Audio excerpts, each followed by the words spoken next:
Later, you call me. I'm off you now. Should be on. Is it on? Is it on? Can y'all hear me? Okay.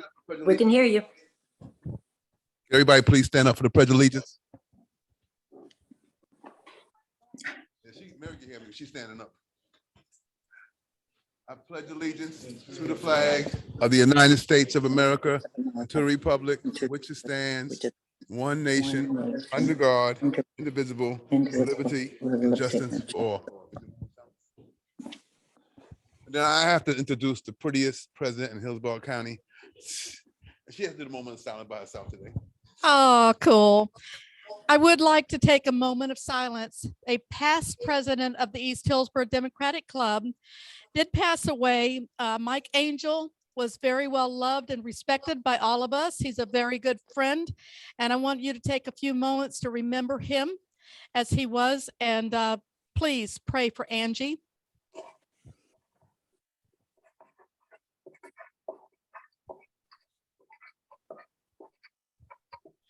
Thank you.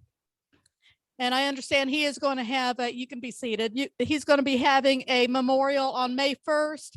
The East Hillsborough Democratic Club will be there in presence to support his loss, or Angie's loss. So with that, I'd like to welcome everyone to the East Hillsborough Democratic Club. We have an excellent speaker here tonight, and we can't wait to hear Sean Shaw speak.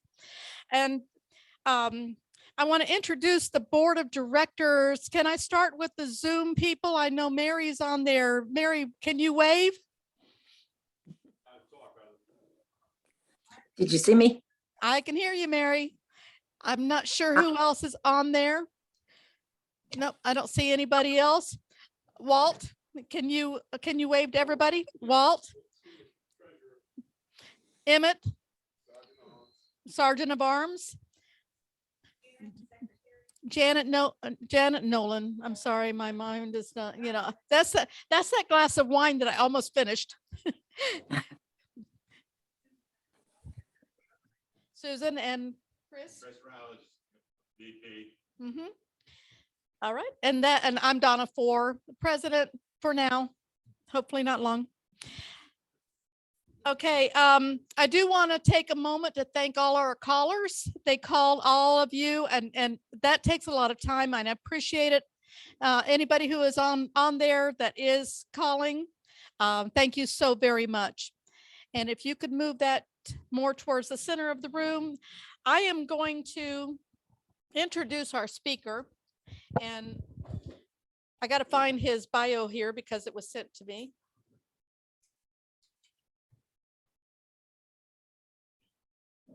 You have a bio, right? Here you go. I'm still sitting right here. I hope it's still active. Liz Congaro could not be here tonight. She's not feeling well, but so she sent me Sean Shaw's bio, and it says, it's a long one. Oh my goodness. Yeah, Sean Shaw as a proven fighter for the people of Florida. In his historic 2018 campaign for Attorney General, Sean fought fearlessly for bold policies that put regular Floridians first. Now, as an attorney and a civic leader, he's continuing to stand up for working people. Sean has made history in 2018 as the Florida Democratic Party's first African-American nominee for Attorney General. Sean's progressive platform has sought to expand rights for consumers and hold fraudsters, corrupt politicians, and special interests accountable, right? And there's a lot here. And if you really want to know Sean Shaw, I'm going to ask you to please go on his website. And without further ado, please welcome Sean. Thank you. I appreciate it. Thank you, everybody. You came just in time, brother. Yeah, you're right on time. I just want to first say thank you to all you that do this work for the Democratic Party, because I know it's hard. And this is where the work gets done. It's not the candidates that get up and give the speeches at Leadership Blue and at Spring Fling. It's you all that are doing the assistant treasurer duties. It's you all that are the sergeant at arms. This is where the work gets done. And you all do it after the election takes place, you're still the treasurer after the next election. So I know it's hard, and it's hard to be a leader of Democrats. I get that. I know it's very hard to lead us sometimes because we're like that sometimes. I just want to say thank you. And I'm happy to be here. I was honored to be the nominee in 2018 for Attorney General. And after that race, I started a group called People Over Profits. The reason I started it is because I wanted to do things I wanted to do. I wasn't elected anymore. I wasn't in the House, which meant I got to concentrate on things I wanted to concentrate on. And kind of my political career has been built on kind of fighting corporate influence and fighting corporations. I'm a trial lawyer. And so I sue big businesses, usually, sometimes small businesses, but I fight on behalf of consumers. That's kind of what I've done all my life. And so it shouldn't be any surprise. That's the organization I started. And we also focused on voting rights. And so the areas that I wanted to get involved in Florida, particularly because I wanted to keep helping the party. And we're still going to talk about my frustration with the Democratic Party. It's okay to be a Democrat and be mad at Democrats. It's okay. Doesn't have to be a secret. We don't have to cover it up like we're not. It's okay. I'm going to talk about some of that today. But so we started this organization, and there's two things that I wanted to focus on as a Democrat and as a founder of this organization. One was voting, particularly as it relates to constitutional amendments. This state will pass constitutional amendments that are good. The people of this state will pass medicinal cannabis. They will pass Amendment 4, if you remember, restoring the rights of citizens.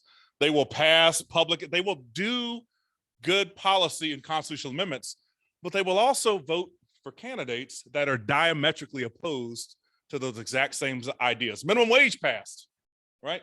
When I ran for Attorney General in 2018, Amendment 4 was on the ballot. 68% of the people voted for Amendment 4. DeSantis and Ashley Moody also won. Two of the politicians who were most opposed to Amendment 4. Why are there people who will vote for DeSantis and Ashley Moody and also vote for Amendment 4? That's what we have to figure out as Democrats. That's our problem. And that ain't nothing but messaging. That is the issue, in my opinion. So I wanted to be focused on messaging and constitutional amendments. And so the first thing we fought against was jungle primaries. And that came up, I don't know if that was in 2020, that was on the ballot, but it was something that I didn't think was a good idea for here in Florida. It might work in California, where it's all Democrats running against each other in primaries, and there's no such thing as a general election. If jungle primaries had been in place in 2018, you would have chosen between Putnam and DeSantis for governor. No thanks. And so we stopped that. And so my organization, along with some others, we kind of formed a coalition and went around. I did a bunch of Zooms and got yelled at a lot by people, but it's not good for Florida. It might be good for California. Jungle primary is not good for a state like Florida. And we beat it. The next thing that we wanted to do were some of these voting rights things, whether it's automatic voter registration was one, same day voter registration was another, and a fix to Amendment 4. And if you remember what the legislature did, they essentially instituted a poll tax that you had to pay all your fees and fines before you could enjoy what Amendment 4 we thought we had already given them. Those were the three items that we wanted to put on the ballot this time. We wanted you to be voting for that in 2022. The legislature, as it usually does, passed an awful law that limited the ability to gather donations for constitutional amendments. And they capped the maximum donations at $3,000 a pop. That sounds like a lot of money until I tell you that it costs $15 to $20 million to put one amendment on the ballot. You ain't raising $15 to $20 million, $3,000 at a time, number one.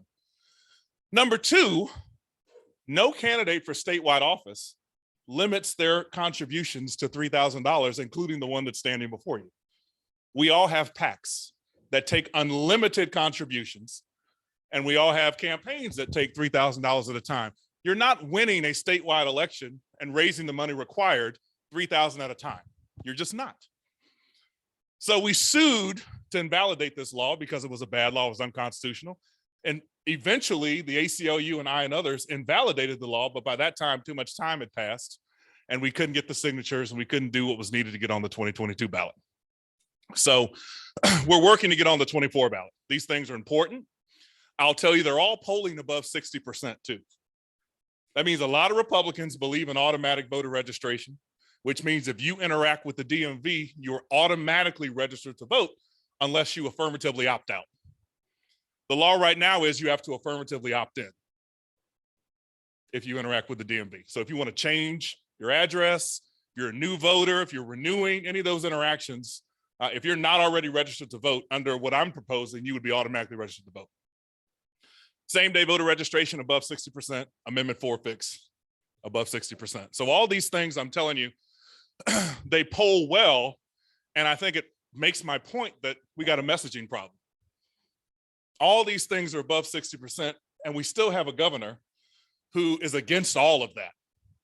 And not only is against it, but wants to set up this, what'd you call it? Brown shirts kind of task force, $5 million, 52 people to go around and investigate election fraud. Now that's what the governor wants to do in a state where 60% of the people believe in the election reforms that I just told you. Something's wrong. And I think what's wrong is we don't have a message that resonates as Democrats. They don't like the D next to our name. They like the ideas. Minimum wage is great. Medicinal cannabis is great. Public education is great. Put a D next to it, and they don't want anything to do with it.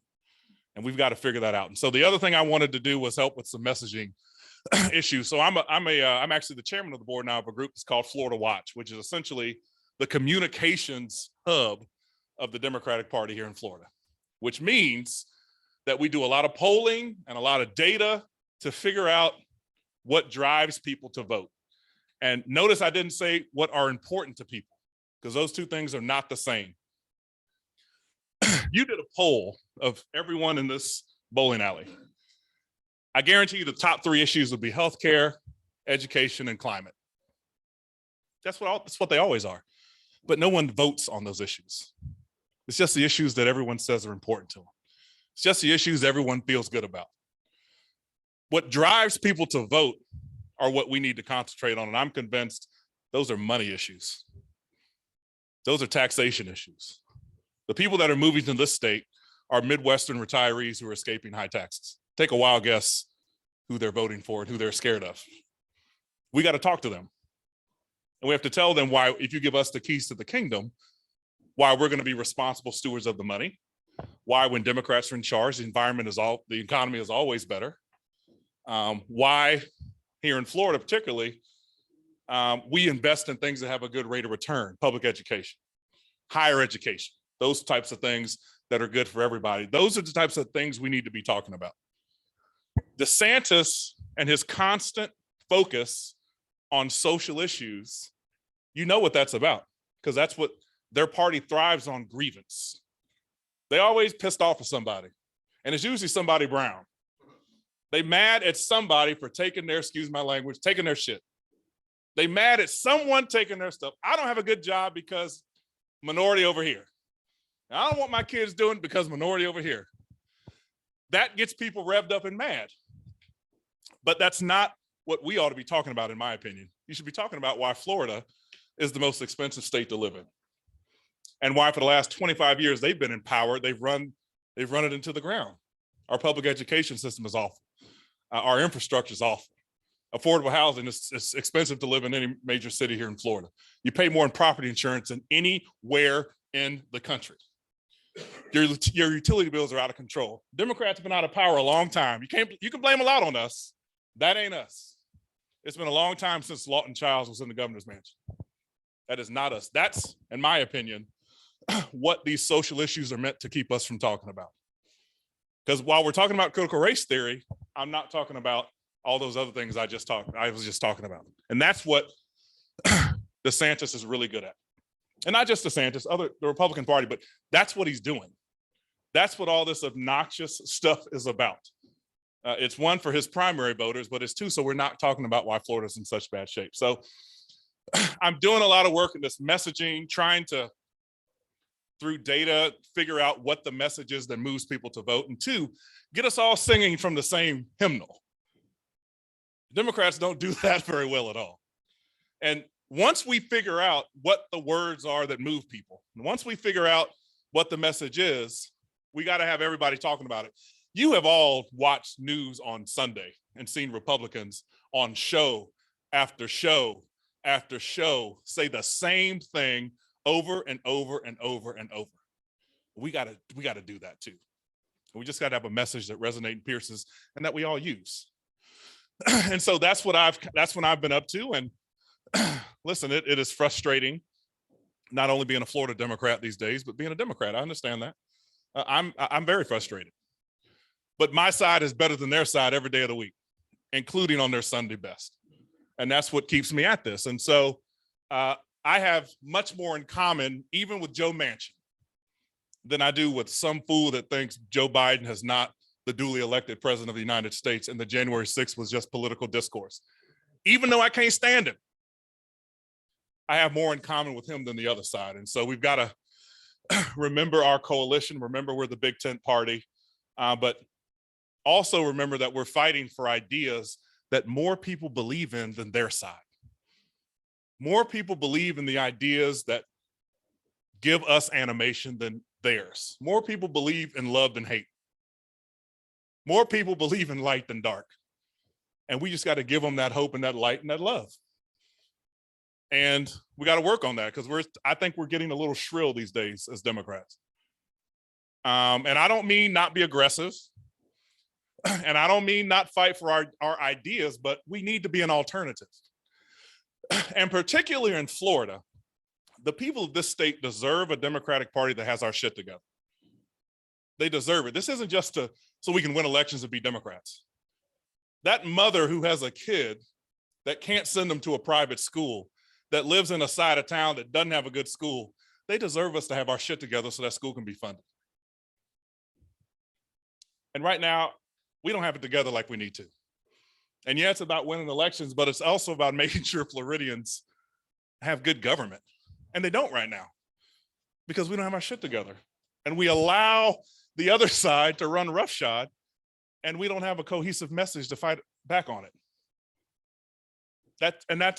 That's what's more frustrating to me than even the losing of the elections. It is that we don't represent the people that we have to represent because we're not winning these elections. These people need us. This state needs us to figure this out. This state needs us to stop doing the same thing over and over and over. This state needs us to stop fighting like cats and dogs during primary season, and half of us can't even get behind who the general election candidate is. No matter who you support in the primary, please keep in mind that you have more in common with the person that comes out of the Democratic primary than anyone on the other side. Please keep that in mind. Doesn't matter how much you despise who might win the primary. They're running against Ron DeSantis, who'll be a worse president than Donald Trump in terms of damage to this country because he actually knows how to govern. Trump's just a buffoon that talks a lot of crap. And well, that's the problem. DeSantis is going to win if Trump doesn't run. That's what's gross. And let me just end with this because we like to do this a lot as Democrats too. I think we got to do a lot more meeting people where they are. And a lot of time, and listen, when I'm saying this, I'm including myself in someone that needs to do better in this. You can't just keep talking to somebody, banging them upside the head and think they're going to come to your side. You got to go where they are and meet them there. And so a lot of times when our message isn't resonating, our answer is, well, they're just not getting it. Or they just don't understand. Or they're just not hearing what we're saying. Yeah, they are. They're rejecting it. That's what a good message is about. It goes where they are and it meets people where they are and it brings them. You can't just keep banging people over the head and then wonder, well, why won't they listen? That doesn't work all the time. And I think Democrats really got to understand, why does DeSantis have a 54% approval rating? It's scary to actually think about why, rather than say, well, he's just fooling people and he's evil. And think about Think 54% of these people, the people in this state, think he's doing a great job. I'm just saying, we got to kind of come to terms with that and offer an alternative. I think that's one of our problems. It's one thing if a Republican doesn't like Trump. That's the first step. Second step is make them like you. We're not doing a good job at the second step. And that's what messaging is about.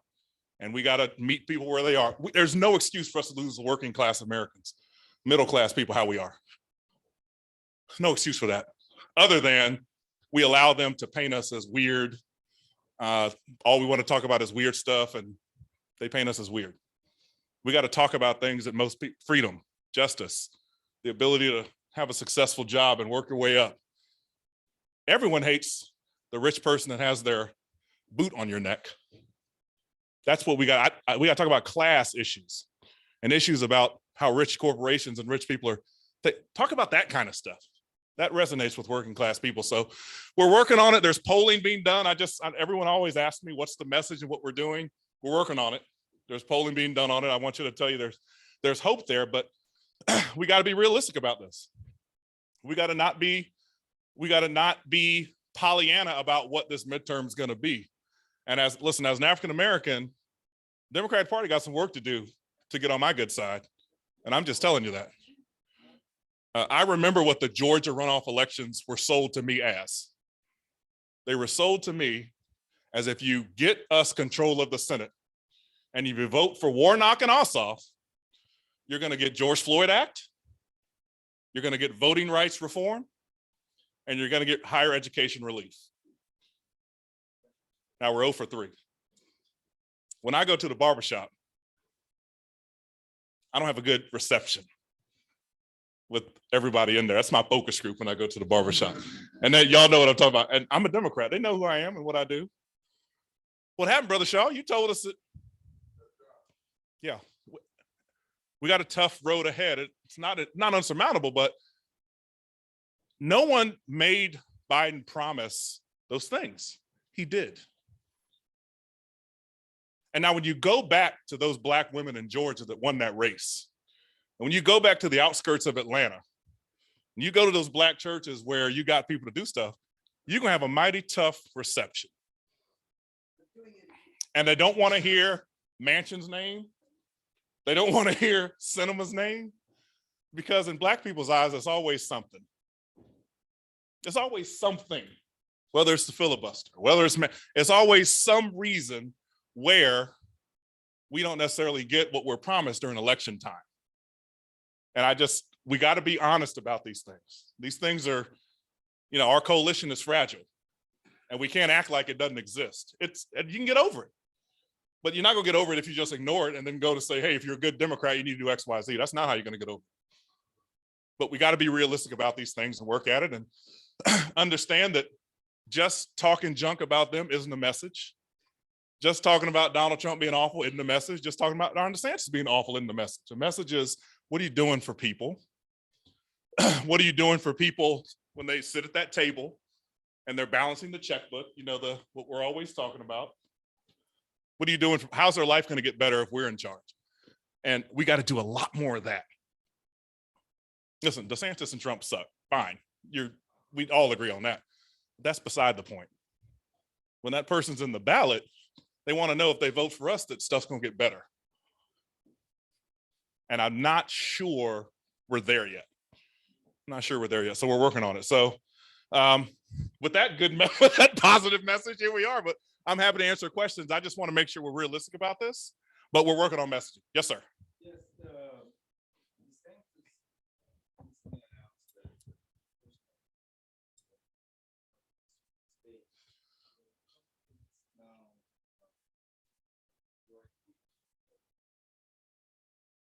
Mhm. Oh, yeah.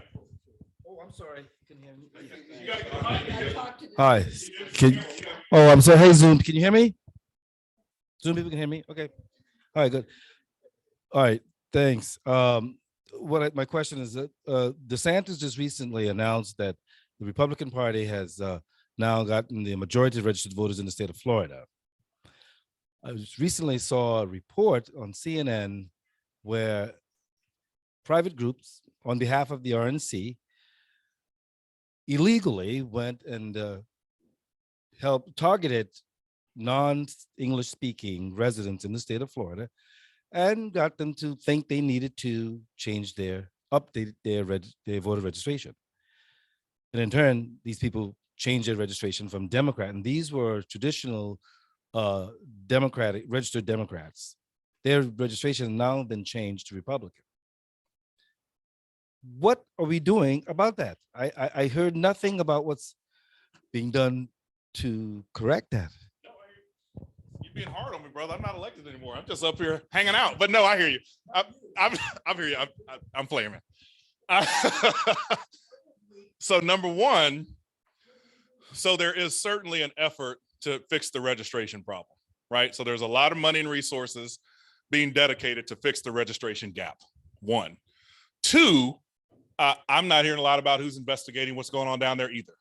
I would tell you that the state attorney for Miami-Dade is a Democrat, and I would not be surprised if she was on top of what's going on down there, at least as it's in her jurisdiction. The problem is you're not going to get any help from the legislature or from statewide stuff or from FDLE, but the state attorney has an enormous ability to investigate, and I'm sure that she's doing that. But all the election fraud going on this state is Republican.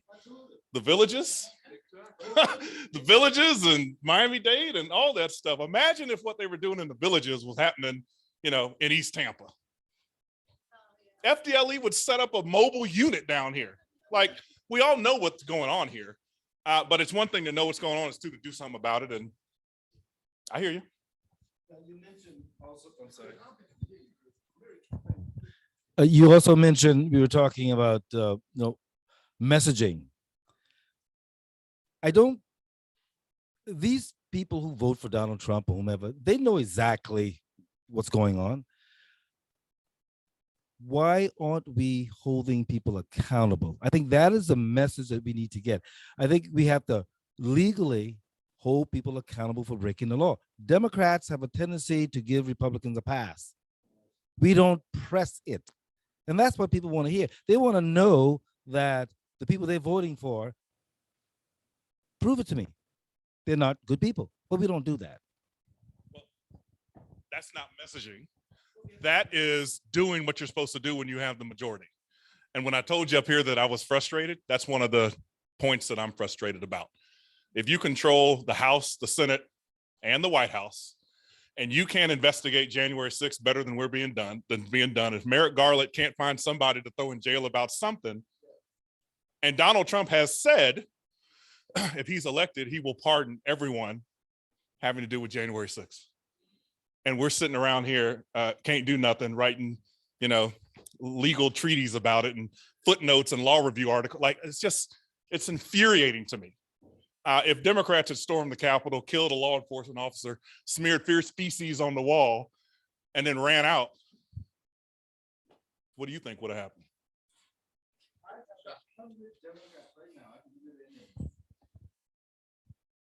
And I'm sorry to keep, I don't want to Shanghai everything, but I have 100 Democrats right now. I can give you their names. They will not vote in the next election if someone is not held accountable. If Donald Trump is not held accountable, they're not going to vote. Because right now they're saying, what is the use? What's the purpose?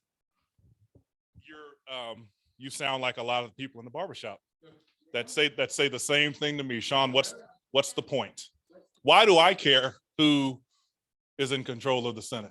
When I ran for local office, I'll never forget this story. I'm coming to you. I knocked on this door somewhere in East Tampa and gave my spiel. I'm running for the House. I'm Sean Shaw, da-da-da-da. And he looked at me and he was like, so? And I was like, well, I'd like your vote. And he was like, look, man, I don't care if you're a Democrat or Republican. Like, I was poor before you and didn't have a job, and I'm going to be it after, so I'm not really interested. Close the door in my face. I'll never forget that story. Close the door right in my face. Well, a little bit it is back to messaging, because they've already arrested like 700 people from it. So we do have to say, well, they're not the big guys, but they have They've done a lot of arrests, so I can't say Merrick Garland's done nothing. And we do want the big guys to pay, but still, something has been done. Not near enough. They killed a law enforcement officer. Like the party of blue flags, whatever the hell, they killed a law enforcement officer. And the jail times I've seen are not where sedition and treason needs to be. It's 6 months or something like that. And he's still fiddling around on the outside of what really happened. And we know what happened. It was organized. It was planned, including by the Republican Attorney General's Association. And Donald Trump knew exactly how it was probably going to play out. And inside, that's where we want it to go. And I think a lot of us think he's not doing enough. And after the midterms, if God forbid we lose one of these chambers, kaput. 2015. Just two things. First of all, you had said earlier, no matter who wins the Democratic primary, you should vote for him because the other side is a whole lot worse. Well, I understand why you may have 100 people who say that and who want all, the things which we all want. But the bottom line is they're trying to erase you, period. CRT is, they're trying to erase gay people and they're trying to erase brown people from history and from any books here. How can there be any comparison? How can you sit on the side and say, oh, well, you're not doing enough when the other side is trying to erase you? Listen, you sound like me, right? That's the point I try to make. It doesn't go very far because what I'm usually met with is all politicians are bad. All of them don't make promises. And I expect more from the Democrats. I know the Republicans are probably bad. I expect more from y'all when y'all make promises. What do you want me to do? That's the gist of it. Because it's the same frustration I have. I know they're trash. And if I'm frustrated at the Voting Rights Act, or I'm frustrated that we can't Build Back Better, you don't have to tell me every Republican voted against it. I know that. But I expect that from them. What I expect from my side is what they told me. That's what I expect from my side. And that's where I have a long haircut and we get in long arguments. I miss the days where we just talked about Jordan and LeBron. Now I got to go there and talk about Democrats. And it's rough, but the point is we just have to have these conversations, and we have to not pretend like that's not there. Our coalition is a difficult coalition. Theirs is easy because they don't have a coalition. They have one type of voter. We have a coalition of all kinds of sexual identity, all kinds of gender, all kinds of race, all kinds of religion, and we have to do a lot more to keep our coalition together. But a lot more people believe in our message than theirs when you break it down, and we just got to work on that. I think one of the great parts of the Democratic Party is that it's far more inclusive than the Republican Party, which is pretty obvious. But I often wonder sometimes, does the party not take on too many issues and not focus on the right ones? Because there are some issues that not everybody agrees on, including Democrats. And I think sometimes we spend a lot of time trying to cater to them and not enough time focusing on the key issues. There may only be 3 or 4 max that everybody cares about. I 100% agree. We're in this to win elections, right? We're not in this to write a treaty on we're in this to win elections. And to win elections, you have to appeal to the most people, which means you got to talk about the issues that the most people agree on. And so I totally agree with you there. The second point of that is, are we a big tent party or not? Right? Because I think we look for reasons to kick people out of our coalition quicker than we look for reasons to try to meet in the middle. And if we are constantly looking for ways that you're not a good Democrat, or you don't belong, you're not progressive, or if we're constantly looking for ways to kick people out of the coalition, to your point, because you're wrong on this issue, even though you're right on the other 85%, we're getting in a weird place. And I totally agree. That's part of the messaging. We need to talk about what most of us agree on, and also allow for someone to disagree on a point. If someone disagrees with me on a major point, I still have more in common with that person than I do with some fool that thinks Joe Biden's not the duly elected president of the United States. And we got to do some coalition repair, because you're exactly correct. We're here to win elections, and I want to do all kinds of stuff when I get elected, but I got to get elected. And if I don't get elected, then I'm just going to sit here and talk junk. But if I'm elected, I get to do all the things that I said I wanted to do. That's a huge point, because I think we do spend time fracturing. So when it came to the 2008 elections, everybody was hyped and ready to go, and we were out there fighting the corridors, and we got Obama elected. Where was our messaging then? Because I worked a lot of very poor, low income Black neighborhoods. We sat on the porches and, we talked. That's the messaging that we need to start back doing. Where are you, Obama? No.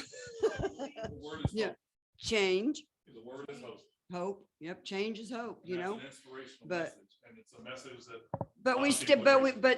Everybody stepped up. All communities stepped up during those 2 elections. Right. And we had people getting to the polls. We had the soul to the poll. Now we can't go to the polls on Sundays anymore, but we've kind of lost that one connection because of that one election to get Obama in there. And everybody I know, Republican or not. There's a lot of Obama Trump voters. I take Obama. And I know it's weird to say that. There are a lot of Obama Trump voters. And that's part of us we need to understand why. Understand why that drop off happened and what's going on. The other part of that message is because my Black brown friends say the same thing. If you don't have the message for me, I'm not going to bother to go out and vote anymore. What's my message? What are you trying? So I approach them in different ideas on why I think you need to go ahead and getting them registered to vote. Some of them don't even want to register to vote yet. Well, I'll But tell you you got to keep working. Talking to Hispanic people about immigration and talking to Black people about criminal justice reform ain't a message either. Democrats do that. I was a member on the DNC for 2 terms of Obama. And in 2008, and I remember it well, my governor of the state of Minnesota, big hoo-ha party, he got elected as well. One of the things that I was so upset about is that we didn't worry or work on 2010, the census, the local election, where districts are drawn. And during one of the meetings there with Obama, we had regional meetings and he was speaking. And my question was simply that: what are we doing to get people to vote in 2010? It's far more important than 2008. And people didn't, and there was nothing done. They waited until it was too late, months before the election in 2010, to start talking about that. Well, it's too late then. We all know, looking back now, that we lost all the state legislatures under Obama. I mean, we can relitigate why and what happened or what. That was a problem. And here we are, and the governor's races and the legislative houses across the country, we're moving red because of a lot of reasons, and that is certainly one of them. We all agree. We got some problems to overcome, right? But kind of what I like to do is I focus on the ones that draw my attention and I think that I get my arms around. And so one of those is messaging. Like I said, that is the one that I'm concentrated on. I don't think we do anything well if we don't have that right. And so that's the one I'm working on, and we're working on some of these voting amendments. Oh, sorry. Do you all have any questions up there? I'm sorry. Hey, Bonnie, and see you guys. How's it going? Any questions? You can see. Oh, I need to look over here. I'm sorry. What can we do to get rid of Ron DeSantis? Well, you missed the first part of my TED Talk. Messaging. We got to work on messaging, and when we have a nominee that's the Democratic nominee. You got to go all out, no matter who it is. If you didn't support him or you did, and that means knocking on doors, going in places that we wouldn't usually go. That means a lot. It ain't gonna be easy, but it is doable because I think we're gonna have a lot of cavalry support from national people because he's awful.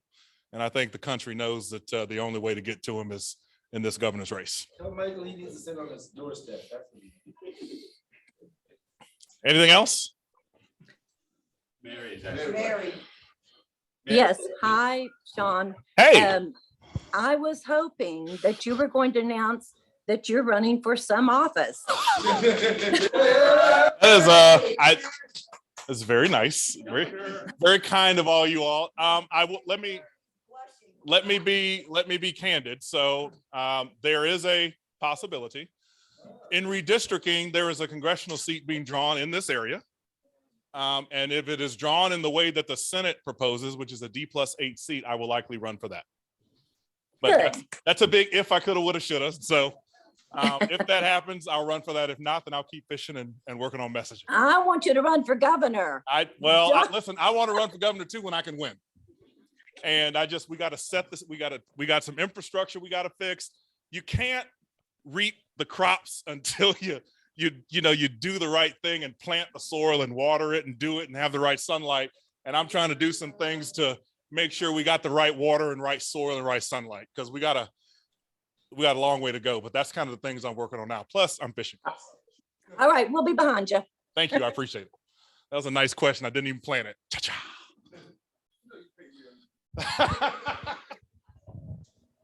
Hello, my name is Mark Hart. This is my first in-person meeting.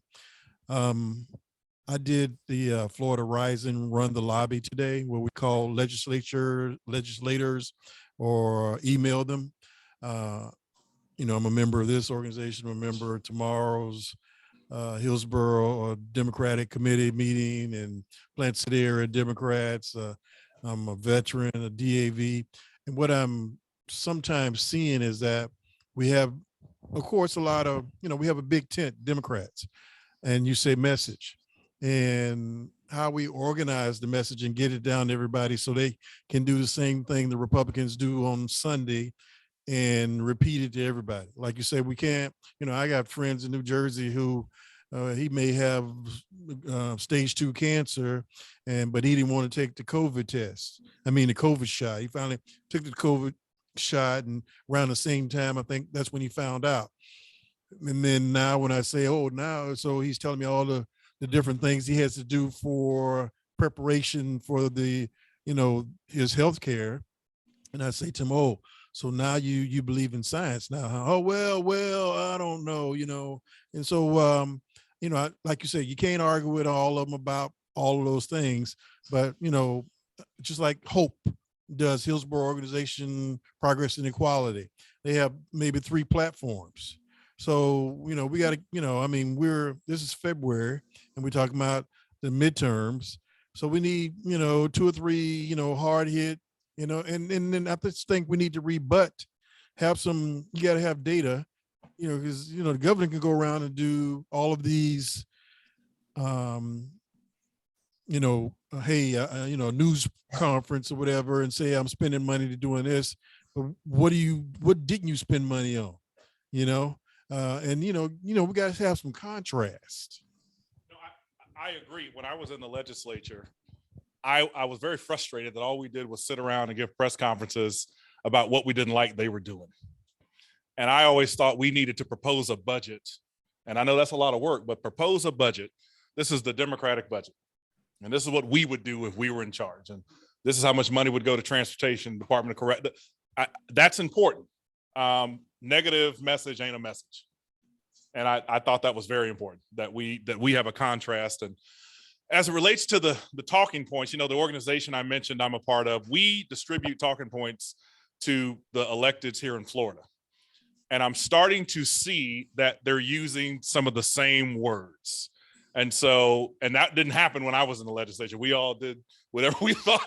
We did our own thing and tried to land our own punches. But I'm starting to see a lot of unity and a lot of the same talking points being used. And listen, you're right.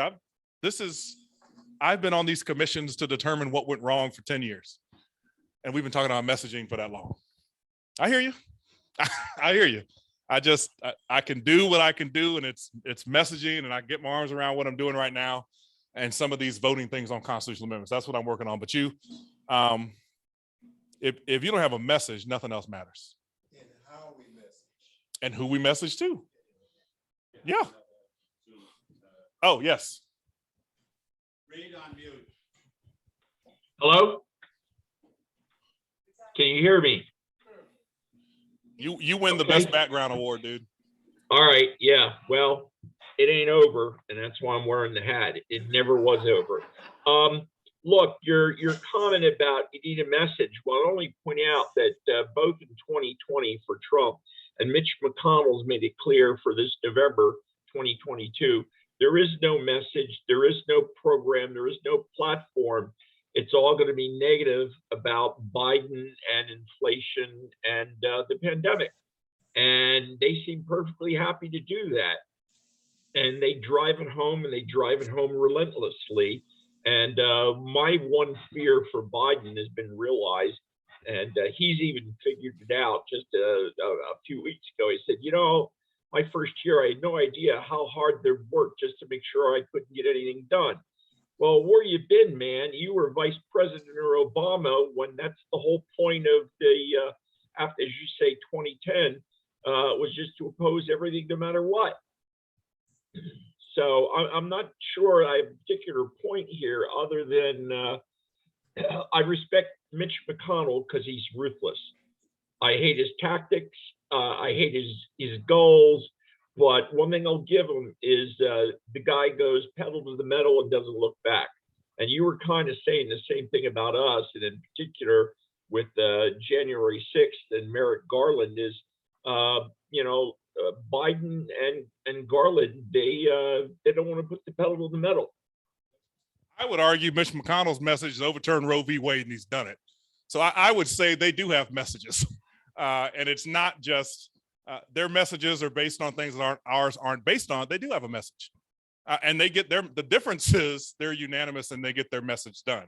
Now, I didn't say our message needed to be rainbows and shoots and ladders and lollipops and Tootsie Rolls. I just said we need to have something other than Trump sucks. And also, who are we messaging to? I'm not messaging to people, 60% of people who think Biden's not the president, because they can have those. I am messaging to not only Democrats to make sure we're excited enough to go to the polls, but the people in the middle who do think that Trump is too much, but are questioning whether I should then take that next step to go for a Democrat. I think those are who are receptive messages, if you will be. But 60% of Republicans think Biden isn't the duly elected president. Like, you're right. You're right. That is not any amount of messaging you're gonna get them. But you can still win a national election getting the others. And I'm afraid that we have a lack of excitement problem about to happen. And we have in the middle independent NPA problem that is also about to happen. That's my point. I don't want it to be said from here that I believe that all the message needed to be positive and shoots and ladders, because that pisses me off too, because you're right. I think we're too nice. If you can name me something Republicans want over the last 25 years that they didn't get, I'll wait. Bingo. They always get what they eventually want, including Roe v. Wade. Roe v. Wade ought to be exhibit A into Republican power and how they do it. That's why Merrick Garland's not a Supreme Court justice. It's because of what's about to happen in a month or so. Yep, and that's why I'm saying you got to respect McConnell. You don't have to like him, but the man's ruthless and relentless, and our side is not. I agree with. That I totally agree with. And it's extremely frustrating. All right, everybody. I'm scared to let you ask any more questions because of your background. So I'm gonna let you go and continue. But I want to thank everybody for letting me get up here and rant and rave. And I just hope that we're kind of realistic about what we got going on and find something that you can get your arm around and make some progress on it. We can all sit here and talk about all the things that we're mad about and talk about all the things that ain't going right and talk about all the problems. Pick one, attack it. Just, I will, brother. Attack that problem a little bit at a time, and we'll advance the ball. And Keep talking. I will go to the barbershop and continue to take these slings and arrows. You keep talking to your neighbors and convince them what we got going on, and we'll work at this thing. Ain't gonna be easy, but we'll work on it. What else are we gonna do? We can't let crazy people that invaded the Capitol on January 6th be in charge, because that's what happens if we lose. All right, thank you.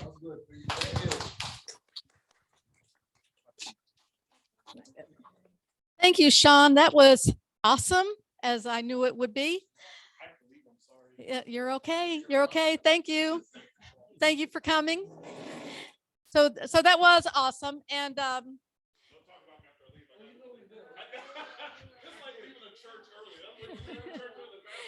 okay.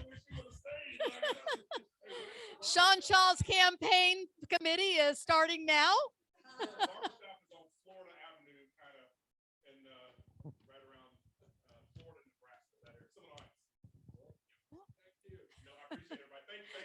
Bye, Sean. That was quite interesting. The next thing on our agenda is emails, and Liz is not feeling well tonight, so she's home in bed. But and I don't know what her emails and letters was supposed to be tonight, but I am just going to say this. Whatever your issue is with the county commissioners or Tallahassee or the congressman or whatever, an email goes a long ways. It's a permanent record. They have to read it. So if you have an issue or a problem and you want it out there, email them. They're easy to get a hold of. You go online, the Hillsborough County commissioners, all of their emails are there. I write them a lot. The Tallahassee, I write them a lot, especially Andrew, but so if you have any issues, emails always seem to work. You can make a phone call, they're forgotten about, but emails, they're public record. So we're going to go into our business meeting, which is the treasurer's report. And Mr. Seeley, how much money do we have? We have a balance right now of $3,007.82. Awesome. Not doing bad. And Janet sent out the secretarial report, correct? Is there any problems, any questions on the secretarial report? Yeah, we motioned this at the board meeting, but if anybody has any questions or anything, I don't see any hands raised. Janet does an awesome job. We're not going to lose her. She's going to stick around. So with that said, the 4th of July parade. We are looking out for different options for the 4th of July parade. We are going to be in it. I've already put my 2 cents worth in for the people who are putting it on. They are looking forward to it. I do have a trolley that I was looking at. Talked to the guy today. It'll be about $900. We're looking for ways to support that financially. So if you have an idea of how we could really raise that money, give me a call or send me an email. $900. It's not bad, and we've got the money in the coffers. But I'd hate to. We paid more for yeah, we did pay more for a. What was it? The trolley. And this is a white trolley. It's open. It has a, What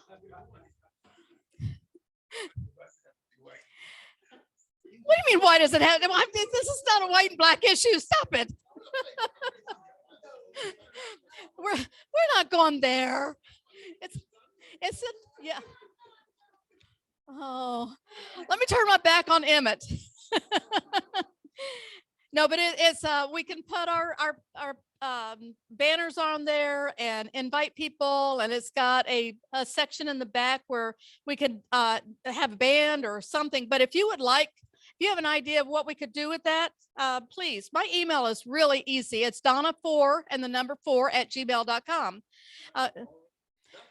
Yeah, hey, why not? A bar, but we also.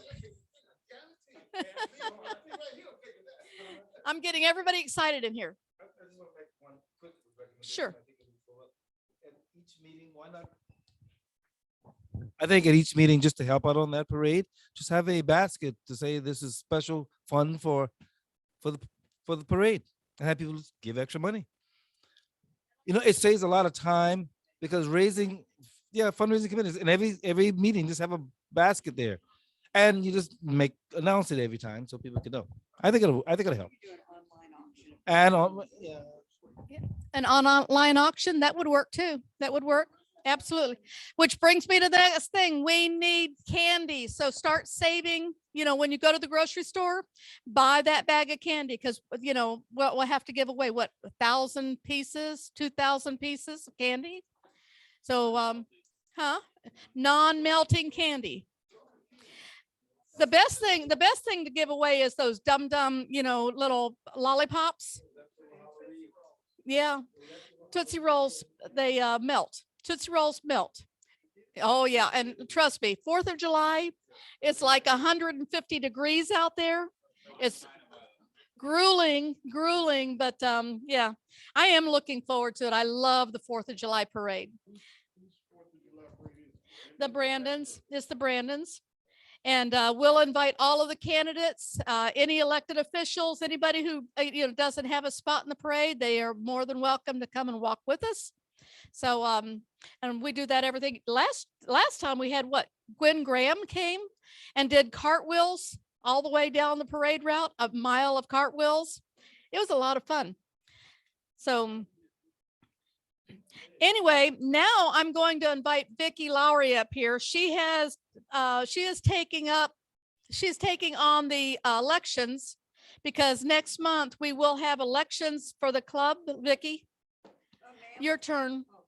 Yeah, y'all are back there talking and not paying attention. So come on over here. Yes. Yeah, because they have to see you here. But yeah, our elections, the club elections are next month. And as I've been saying all along, we do need people to come on to the board. Next month.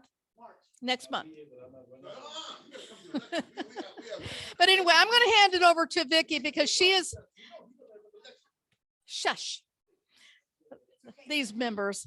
Yeah. So Vicki, would you tell us what's going to happen next month? Evening, everybody.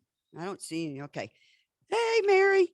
Okay, here we go. We have elections coming up. Supposed to have been done in December. I need a committee of 5 people, just in name only, okay? Because this month we need to have names on a ballot for next month. So at the board meeting, it was decided that everybody would stay in their position unless somebody goes to leave, and then someone would have to step up and figure out what we need to do from there. So we need to pick this up, guys, in order to keep this club running, because it was talked about that do we have to dismantle in order to follow the bylaws and everything else that comes along with this. So your election says you have to have this in March. So in March, we do a silent proxy. I'll have some ballots here for those that show up for the meeting. There'll be ballots. You vote in silence and not by raising your hand. Even though everybody's rerunning for now, it still has to be ran like as if it's a regular election, okay? And then it gets submitted, and then we're all legal again, okay? So come next March, next month, everybody come. We don't do mail outs. We don't do private proxies, nothing like that. Everything has to be by a vote within the meeting of the month of March. So please show up. We have to have enough votes in order to make a quorum to make it work. All righty. Thank you. Well, we have 35 members right now. 2/3. So, you know. Do we know numbers would that be? But yeah, they count. They count. 35, Yeah, yeah. Divided by 3 is 1.2. It's about 20 something people. 22, 23. Yeah. but Yeah. members, we only have what? 30 members. So the other part of this is you have to have your member dues paid up, and you have to be a member of good standing for the last 45 days. Donna's doesn't get included. So 45 days in advance, good standing and member, and you have to have your dues paid up. So if you haven't paid, please get it to Walt or Chris or whoever it needs to go to, so that you can vote in the March meeting, and then we can have our normal general membership meetings continue. And then we need people to step up. Thank you. Thank you, Vicky. Talk about stepping up. Vicky has stepped up. She has agreed to sit on the board as a director. So that's good. Thank you, Vicky. Yeah, you did. Yeah, you did. So did Reed Morgan, and I appreciate that so much. You know, we do need people to step up. You don't have to step up and be an officer, but we do need people on board to help us make decisions on behalf of this club. It's a good club, and it's an old club, and you know, it's got a lot of history. So if you are interested, and trust me, I am tired. If you think you can come on board and run this club and stand up here and be silly like I do, then you know, have at it. You know, is there any candidates on the Zoom? I didn't see any. I don't see any. I've got one over here. Oh yeah. Come Yeah. on. Tell us your spill. Yeah. No, thank you. I appreciate it. I'm Eddie Geller. I'm actually, believe it or not, I am running for Congress here in the 15th district. So I'm in Brandon. I didn't make it out tonight. I'm mostly recovered from COVID, but I figured it'd be safe to stay at home for the evening. But yeah, we launched our campaign last year. We've been able to raise over $200,000 now. And so just so you know a bit about me, grew up here in Florida, grew up in Clearwater, went to school at the University of Florida. I've been doing activism for the last 10 years. I worked at the Democratic National Committee. I worked at MoveOn.org, Priorities USA, but jumped into this race, after seeing Scott Franklin vote to decertify the election and seeing people storm the Capitol. I mean, I think we've crossed a line, in our democracy. And so I'm a big believer in good people got to step up and run. So I decided to throw my hat in the race. And so I'm here fighting to, help save our democracy. We got a climate crisis, a healthcare crisis, and I could not agree more with Sean Shaw that we have a messaging issue that we got to tackle and be on the same page, because it feels like Democrats are always bringing a knife to a gunfight when it comes to these things. So that's the little spiel. I'm Eddie Geller. You can check us out at eddiegeller.com. And next month, I look forward to seeing y'all in person. Thanks for giving me a minute. Thank you. And you are also a member. I didn't know you were running for Congress. Congratulations on that. So nice to meet you in person. So yes, and I hope that you do show up here next month, because I would love to hear you speak in person. And I would like to hear your message on what you plan on doing and what your goals are. Are there any others? Speak up. Anybody? Did I miss? I don't think so. Okay. All right. With that said, we've already talked about dues. Next month, we will be having Commissioner Kimberly Overman come and talk to us. That'll be a great meeting and a good one for everybody to show up. Hopefully that we get all of our members on so that we can have a legal vote and get our board members elected. And is there any other discussion that I need, any other topics? You're going to run. We do have a guest, and forgive me, I am so bad. You are new to us, and I did not give you an opportunity to introduce yourself. You did with Sean Shaw, but I would love to hear who you are and how did you hear from us, about us. My name is Mark Hart. Can you hear me? Okay. I'm a Tampan. I'm a graduate of Hillsborough County Schools, veteran, educator, King High School. But I've been a member, I think at least a year or maybe two.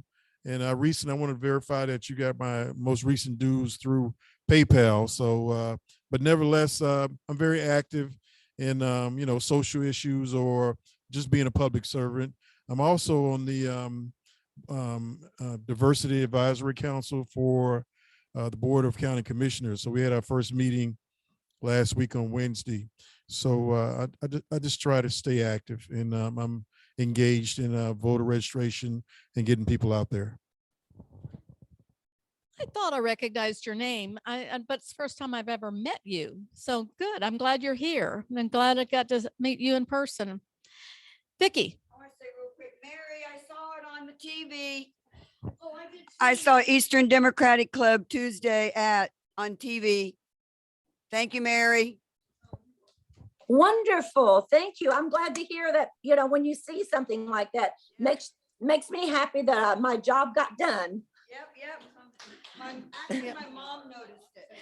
No, I was sitting there and watching TV with my husband. I said, "Oh, look, the East Hillsborough Democratic Club." I forgot all about that. Good job. Are there any other announcements on Bay News 9 when they have the scrolling? Yeah. Yeah, Mary, good Donna? job. Thank you. Anything else? Do I have? Donna? Yes, Reed. Yes, please. Hey, one of the things that I do is I'm not an officer of the DEC, but I'm a very active volunteer, and I do a whole broad range of things rather than specialize in just one. But one of the things that we discussed at the board that I just want to make everybody here aware of, if you want to know what's going on in DEC, once I'm on the board, then feel free to ask every month any particular question you have. If I know the answer, I'll tell you. If I don't, I'll find out. But tonight, I want to introduce to you Michael Spangler, who's also here in Zoom. Michael is our new Vice Chair of Outreach, and he is an officer of the DEC. So if there's time when we're done everything else, if you just want to ask any question of Michael, and Michael is very energetic, and he is definitely new blood, and what little I've seen so far is I'm very happy that he's with us and is an officer. He and I met at a volunteer luncheon last May, and I didn't know him from Adam and vice versa, but I was impressed with him then, and I'm even more impressed with him now. So if anybody wants to ask currently what's going on or we hope to have going on, here he is. So please ask Michael. He's a resource, and he's online right now. Actually, thank you, Reed, because that was my bad. I know Michael's on the Zoom meeting, and I even sent him a chat. So my bad for not introducing him. Michael, would you like to say a few words before we leave? Thank you, Donna. It's great to be here with you all tonight.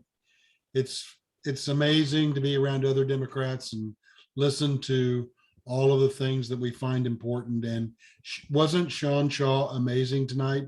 He certainly filled my bucket. So I know he's not still here, but it really is. It's amazing to hear what we want and what we can do. And it's a great time. I'm excited to be a part of you and part of the HCDEC. I started out as a precinct committee person, and I still am. That's where my passion is. I canvassed for 3 hours this last Sunday. Had an incredible canvassing experience. Just to give you a short little story about it, I'm turning 65 this month, so I'm a retired military. I don't know if we have any other retired military here, but I'm going through the transition from TRICARE Prime to TRICARE for Life and Medicare and all this stuff. And so they make it as complex as they can to keep up with it. But I chose people in my precinct that I had not met before. As I canvass, there are a few people that I miss, and you probably have a similar experience. You've got your list through minivan, and there are people not home, and you miss them. So I've had a few people, I've been doing this for 5 years now. I had a few people in my precinct that I still had not reached out to. I have 1,700 Democrats in my precinct.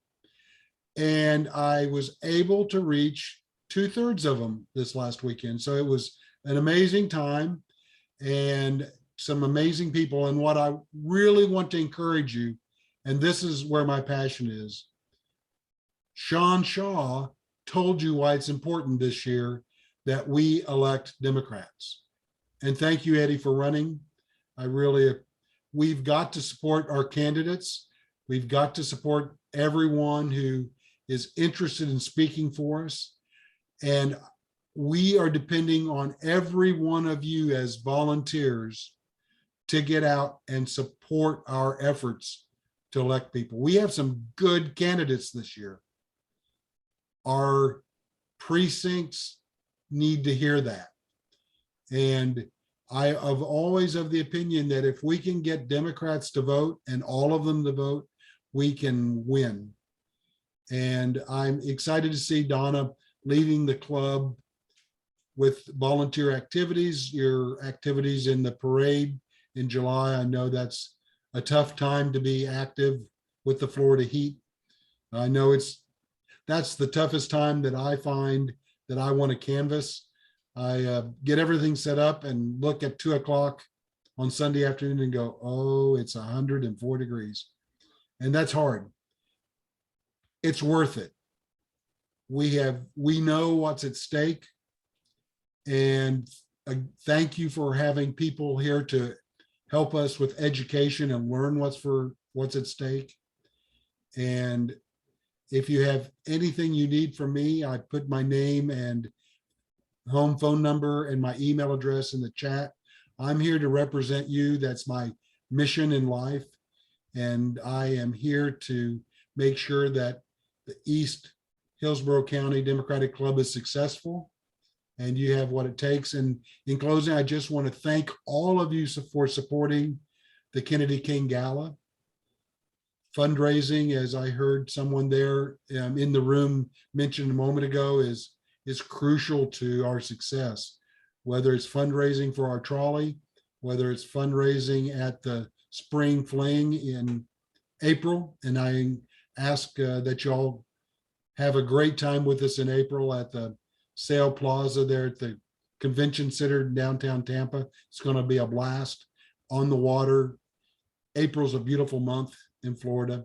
So continue everything you're doing. Thank you again, Donna, and the rest of the officers for your volunteerism. It takes a lot of work, and our most precious gift is time. Thank you, Michael. I appreciate it. And thank you for bringing up the spring fling, because we are planning on one table. The table is what, $500 for a table of 4. And we've already got one table filled. We've asked, instead of putting it all out of the club, that if you are interested in going, it's $125 a person. So we've got 4 people already wanting to go and willing to pay that just to, go out and meet the candidates. So if anybody else is interested in that, please let me know, and maybe we can fill out a second table. So, and that's in April, and I understand it's a lot of fun. But the tables get cheaper as you get more people. Oh, yeah. Yeah. There's comments going around the room about money. We're Democrats. We're poor. We're poor Democrats. Hardworking. That's right.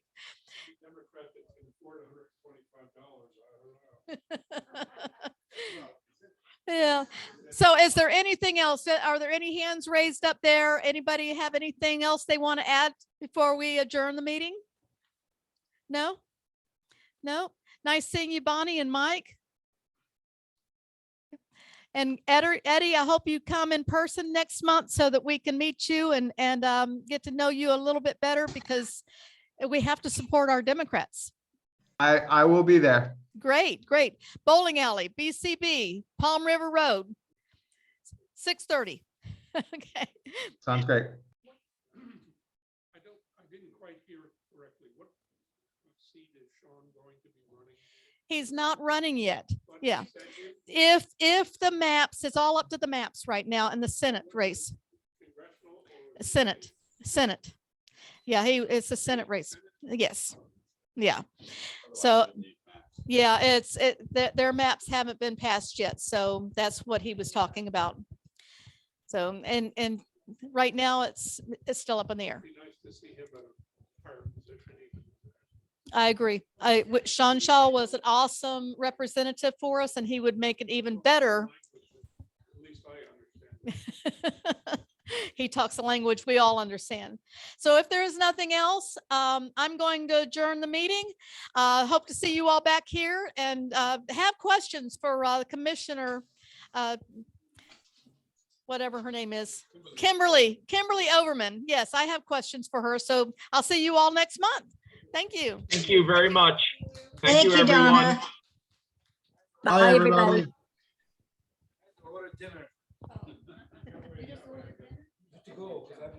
Great meeting, Donna. Oh, yeah. Oh, we gotta pay. That's right. Don't forget to pay. Don't forget to pay. Thank you, Michael, for attending. Janet, I'm ready to